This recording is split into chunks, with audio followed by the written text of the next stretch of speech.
काही महिन्यांपूर्वी एक गाणं महाराष्ट्रभर गाजत होतं.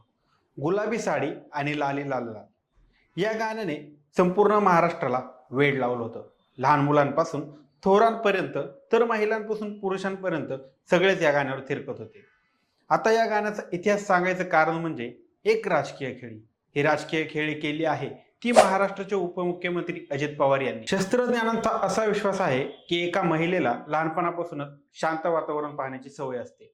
लहान असतानाच आपल्याला कोणत्याही रंगाचा सेन्स नसतो. आपल्या घरातील कुटुंबीय मुलगी झाली असेल तर लहानपणापासूनच मुलीला फिक्कट, प्रामुख्याने गुलाबी रंगाचे कपडे, खेळणी, स्कूल बॅग अशा अनेक वस्तू देत असतात.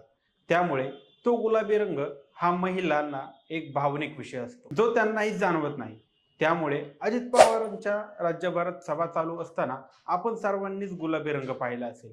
महिलांच्या साड्या गुलाबी, दादांचं जॅकेट गुलाबी, अहो एवढंच काय तर दादांच्या गाड्या गुलाबी.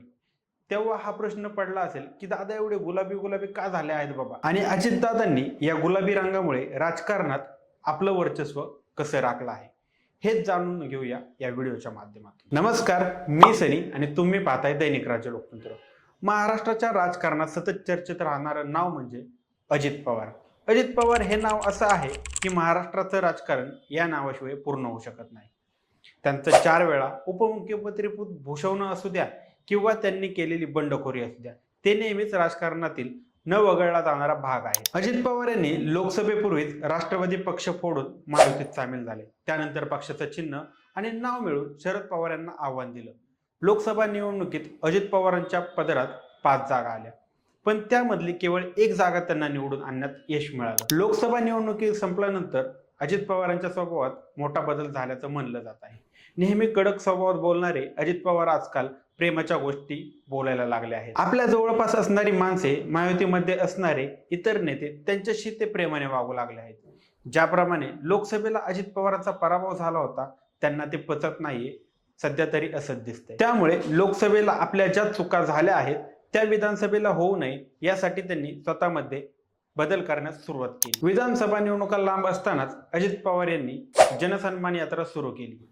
ही यात्रा चर्चेत येण्याचं कारण ठरलं ते म्हणजे गुलाबी रंग. या जनसन्मान यात्रेसाठी अजित पवार गटाने गुलाबी रंगाची थीम तयार केली.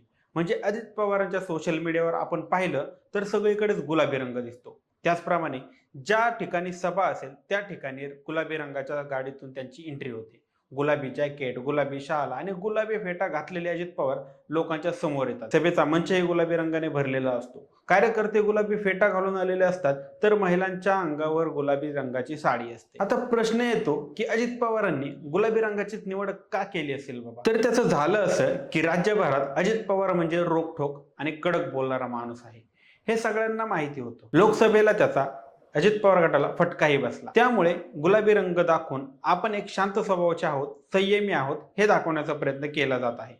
दुसरं कारण सांगायचं झालं तर लाडकी बहिणी योजनेचं श्रेय आपल्या बाजूने खेचून घ्यायचा डाव अजित पवारांनी केला आहे. म्हणजे सभेला प्रामुख्याने महिलांना प्राधान्य देऊन त्यांना आवडणारा गुलाबी रंगाची साडी घालून सभेला बोलवायचं असं धोरण अजित पवार आणि राष्ट्रवादी पक्षाने आखलं आहे. त्याचा मोठ्या प्रमाणात अजित पवारांना फायदा देखील झाला आहे. गुलाबी रंग निवडून लाडक्या बहीण योजनेचं श्रेय अजित पवारांनी आपल्या पदरात पाडून घेतलं आहे.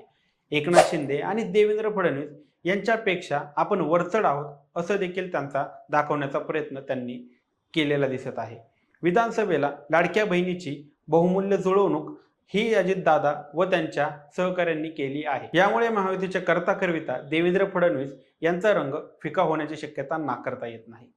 गुलाबी रंग महिलांच्या पसंतीचा आहे हे अजित पवारांनी हेरून महाराष्ट्रभर गुलाबी रंगाची उधळण केली आणि लाडकी बहीण फक्त आपल्या बाजूने उभी राहील असं वातावरण तयार केलं. याचा अजित पवार गटाला काही प्रमाणात फायदा झाला असला तरी हा फायदा विधानसभेला खरा दिसून येणार आहे.